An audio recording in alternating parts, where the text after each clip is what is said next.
Hello everyone, I hope you are doing fine. Welcome back for a new English class. Today we are going to talk about American football. Alors, c'est parti. On va essayer de comprendre les règles du jeu du football américain parce que c'est vraiment une grosse institution aux États-Unis et c'est un des sports préférés des Américains avec le baseball. Alors, ce que je vous propose, c'est, vous allez avoir une petite vidéo à regarder aujourd'hui. Je vais aller un petit peu je vais passer un peu à travers toutes les questions pour essayer de vous les expliquer. Sachez qu'il y a deux feuilles différentes. Il y a une feuille, la première, je répète, la première, la toute première, elle est plus difficile. Donc c'est une feuille qui est un peu plus difficile. La seconde, elle est un peu plus facile. Elle a un peu plus d'aide. Donc essayez de prendre en fonction de votre niveau, en fonction de voilà, comment vous vous sentez à l'aise ou non. Et puis voilà. Avant de commencer, tout de même, je dois vous dire que comme le football américain, c'est une grande, grande institution, c'est quelque chose de très, très important. Du coup, il y a ce qu'on appelle le Super Bowl tous les ans, c'est-à-dire qu'il y a les deux meilleures équipes en fait du championnat qui vont s'affronter. Et elles vont s'affronter face vraiment à un stade rempli, rempli, rempli. Et tous les Américains sont devant leur télé, etc. Et vous savez aussi maintenant, ils commencent à le passer en France. Vous pouvez l'avoir, alors je sais plus, est-ce que c'est sur TMC ou quelque chose comme ça. Ils passent en fait le Super Bowl tout simplement. Donc c'est-à-dire les deux meilleures équipes qui s'affrontent. Pour vous montrer, en fait, tous les ans, c'est ce que je vous disais, tous les ans, vous avez un artiste qui vient. Donc, comme je vous disais la dernière fois, vous avez eu Beyoncé, vous avez eu Lady Gaga, vous avez eu Katy Perry, et cette année, en 2020, il y avait Shakira. Donc, juste pour vous montrer un petit exemple, hop. Donc en général, c'est une très très grosse fête. Vous pouvez regarder tout ça. Le show dure assez longtemps.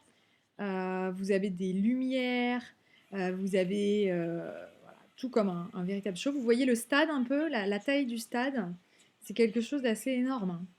Donc vous vous en doutez de toute façon que les Américains sont bons dans tout ce qui est show, etc. C'est un show à l'américaine, hein. Donc vous voyez juste ici, je reviens juste en arrière. Vous voyez, tous ces gens-là, ils sont venus uniquement pour voir le match. Et évidemment, vous vous en doutez, les places coûtent par conséquent excessivement cher. Voilà.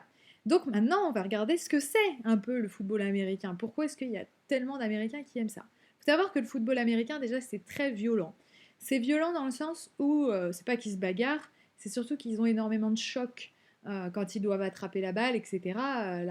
Aller la reprendre dans les bras de quelqu'un, bon, voilà, ça peut parfois se friter. Il faut savoir qu'il y a énormément de joueurs de football américain qui meurent très jeunes. Parce que de toute façon, quand vous recevez des chocs à la tête, etc., il peut arriver que vous ayez après des traumatismes crâniens, des choses comme ça. Euh, voilà, donc il faut savoir qu'il y a énormément de joueurs de football américains qui meurent jeunes malheureusement à cause du sport. Donc, je vous demande de regarder la petite vidéo, normalement, qui est assez bien faite pour vous expliquer. Vous n'allez pas tout comprendre. Je vous rassure tout de suite. Vous n'allez pas tout comprendre et c'est normal, c'est pas grave, ok? Moi, voilà, ce que je vous demande, c'est juste de comprendre les points importants. On passe à travers les points importants et après, je vous laisse faire, je vous laisse écouter la vidéo. Dans un premier temps, je vous demande donc de regarder la vidéo et de répondre à ces questions.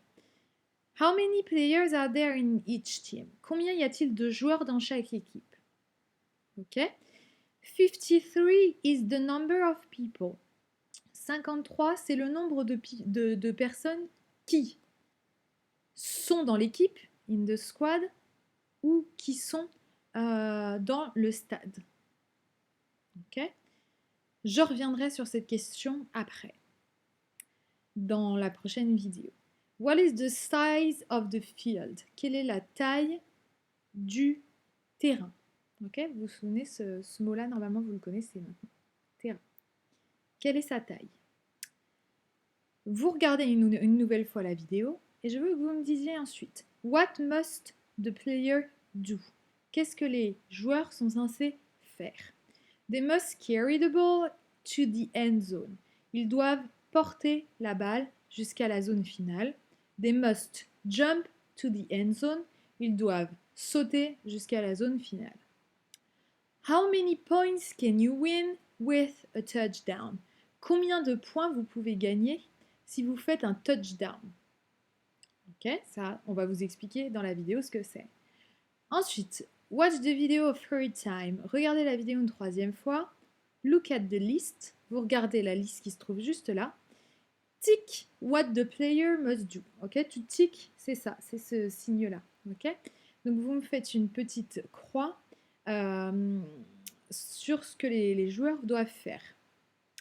Donc, est-ce qu'ils doivent run, courir, throw, jeter, dribble, dribbler, slide, glisser, kick, donner un coup de pied, catch, attraper? Évidemment, il y en a plusieurs. Il y a plusieurs choses qu'ils doivent faire. Ok? Dernière étape, je vous demande use your notes to write a short presentation of curling in your notebook. Je vous demande d'écrire une petite présentation. Pourquoi j'ai marqué du curling? Je ne sais pas. Of American football. Je vous demande une petite présentation du football américain sur votre cahier. Ok? Donc, j'ai un petit peu commencé à vous donner des éléments. Pour jouer au football américain, vous avez besoin de, etc. Ok? Ça, normalement, on l'a déjà fait avec le baseball, ok, dans votre workbook, page 84, il me semble. Donc, n'hésitez pas à y revenir.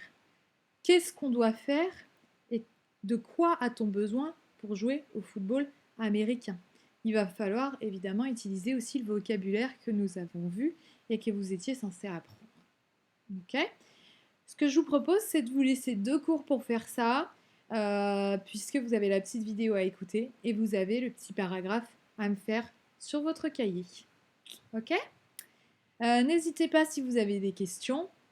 Et je vous revois donc ensuite jeudi. Goodbye!